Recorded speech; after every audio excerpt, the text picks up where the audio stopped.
ಭಯೋತ್ಪಾದಕರ ಜಾಲದ ವಿರುದ್ಧ ಸದಾ ಯುದ್ಧಕ್ಕೆ ಅಥವಾ ಸಮರ ಸಾರಿರುವಂತಹ ಎನ್ಐಎ ನಿನ್ನೆ ಅತಿ ದೊಡ್ಡ ಆಪರೇಷನ್ ಅನ್ನು ಮಾಡಿತು. ಅದರಲ್ಲೂ ಕರ್ನಾಟಕದ ವಿವಿಧೆಡೆ, ಬೆಂಗಳೂರು ಸೇರಿದಂತೆ ಕೋಲಾರ ಸೇರಿದಂತೆ ವಿವಿಧೆಡೆ ದಾಳಿಯನ್ನ ಮಾಡಿತು. ದಾಳಿಯಲ್ಲಿ 3 ಬಂಧನ ಆಗಿದೆ.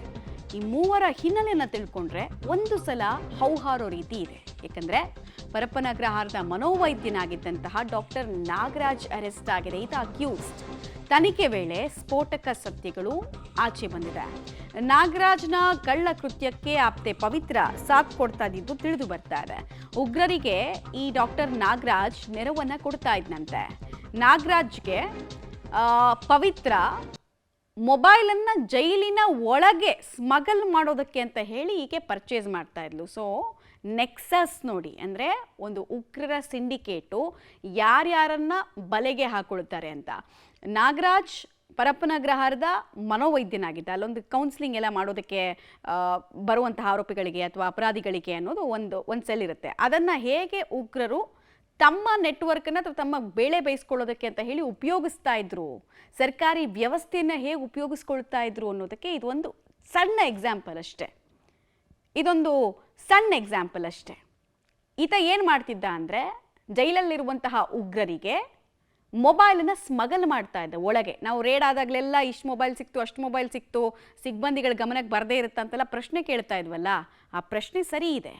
ಪರಪ್ಪನ ಅಗ್ರಹಾರದ ಸುತ್ತಮುತ್ತ ಇರುವಂತಹ ಅಂಗಡಿಗಳಲ್ಲಿ ಪವಿತ್ರ ಅಂತ ಈಕೆ ನಾಗರಾಜ್ನ ಆಪ್ತೆ. ಸೊ ಆಕೆ ಮೊಬೈಲನ್ನು ಖರೀದಿ ಮಾಡ್ತಾ ಇದ್ಲು ಸುತ್ತಮುತ್ತ ಇದ್ದಂತಹ ಅಂಗಡಿಯಲ್ಲಿ. ಇಬ್ಬರ ಹೆಸರನ್ನ ಬಳಸಿ ಮೊಬೈಲನ್ನು ಪವಿತ್ರ ಖರೀದಿ ಮಾಡ್ತಾ ಇದ್ದಿದ್ದು ತಿಳಿದು ಬರ್ತಾ ಇದೆ. ಇದೇ ಮೊಬೈಲ್ಗಳು ಉಗ್ರ ಕೃತ್ಯಕ್ಕೆ ಬಳಕೆ ಆಗ್ತಾ ಇತ್ತು. ಇದು ತುಂಬ ಆಘಾತಕಾರಿ. ಮಾರ್ವಾಡಿ ಅಂಗಡಿಗಳಿಗೆಲ್ಲ ಹೋದರೆ ಅಲ್ಲಿ ಹೆಸರನ್ನ ಕೊಡದೆ ಮೊಬೈಲನ್ನು ಈಕೆ ಖರೀದಿ ಮಾಡ್ತಾ ಇದ್ಲು. ಸಾಮಾನ್ಯವಾಗಿ ಒಂದು ಬೇಸಿಕ್ ಡೇಟಾ ಕೇಳ್ತಾರಲ್ಲ, ಅದನ್ನು ಈಕೆ ಕೊಡ್ತಾ ಇರಲಿಲ್ಲ. ಸರಿಸುಮಾರು 234 ಮೊಬೈಲನ್ನು ಪವಿತ್ರ ನಾಗರಾಜ್ಗೆ ಸಪ್ಲೈ ಮಾಡಿದ್ಲು. ನಾಗರಾಜ್ ಆ 234 ಮೊಬೈಲ್ಗಳನ್ನು ಉಗ್ರರಿಗೆ, ಜೈಲಲ್ಲಿ ಶಿಕ್ಷೆಗೆ ಒಳಗಾಗಿರೋ ಅಥವಾ ಟ್ರಯಲನ್ನು ಫೇಸ್ ಮಾಡ್ತಾ ಇರುವಂತಹ ಶಂಕಿತ ಭಯೋತ್ಪಾದಕರಿಗೆ ಸಪ್ಲೈ ಮಾಡ್ತಾ ಇದ್ರು. ಇದು ನೆಕ್ಸಸ್. ಆ ಮೊಬೈಲ್ಗಳನ್ನೇ ಡಾಕ್ಟರ್ ನಾಗರಾಜ್ ಜೈಲಿನ ಒಳಗೆ ಸ್ಮಗಲ್ ಮಾಡ್ತಾ ಇದ್ದ ಅನ್ನೋ ಶಂಕೆ ಇದೆ. ಹೀಗಾಗಿ ಈತನನ್ನು ಅರೆಸ್ಟ್ ಮಾಡಲಾಗಿರೋದ್ರ ಡೀಟೇಲ್ ಸಿಗ್ತಾ ಇದೆ. ಇಷ್ಟು ಮಾತ್ರ ಅಲ್ಲ, 10,000 ಮೊಬೈಲನ್ನು 40,000ಕ್ಕೆ ಮಾರಾಟ ಮಾಡಿರುವಂತಹ ಶಂಕೆ. ಇದರಲ್ಲೂ ದುಡ್ಡು ಮಾಡೋದು ಅಂದರೆ, ಜೈಲಲ್ಲಿ ಈ ಮಾಹಿತಿ ನಮ್ಮ ಹತ್ರ ಹಿಂದೆನೇ ಇತ್ತು. ಒಂದು ಮೊಬೈಲ್ ಬೆಲೆ 2,000 ರೂಪಾಯಿ ಇದ್ದರೆ 50,000 ರೂಪಾಯಿ ಇಸ್ಕೊಳ್ಳೋದು. ಜೈಲಲ್ಲಿ VIP ಟ್ರೀಟ್ಮೆಂಟ್ ಬೇಕು ಅಂತ ಹೇಳಿದ್ರೆ ಒಂದು 3-4 ಲಕ್ಷ ಪ್ಯಾಕೇಜ್ ಥರ ಖರ್ಚು ಮಾಡಿಬಿಟ್ರೆ ಆತ ರಾಜನ್ ಥರ ಇರ್ಬೋದು ಅಂತ. ಅದಕ್ಕೆ ಪುಷ್ಟಿ ಕೊಡೋ ರೀತಿ ಇದೆ ಈ ಅಂಶ.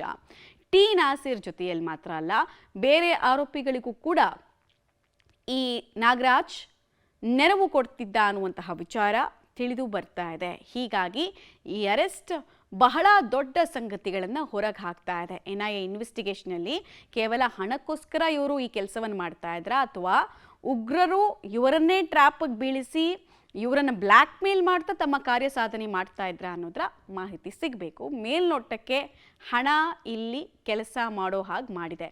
ಹಣ ನಾಗರಾಜ್ ಮತ್ತು ಆಪ್ತೆಗೆ ಹೇಸಿಗೆ ತಿನ್ನೋ ಕೆಲಸವನ್ನು ಮಾಡಿಸಿದೆ ಅನ್ನೋದು ಮೇಲ್ನೋಟಕ್ಕೆ ಗೊತ್ತಾಗ್ತಿದೆ.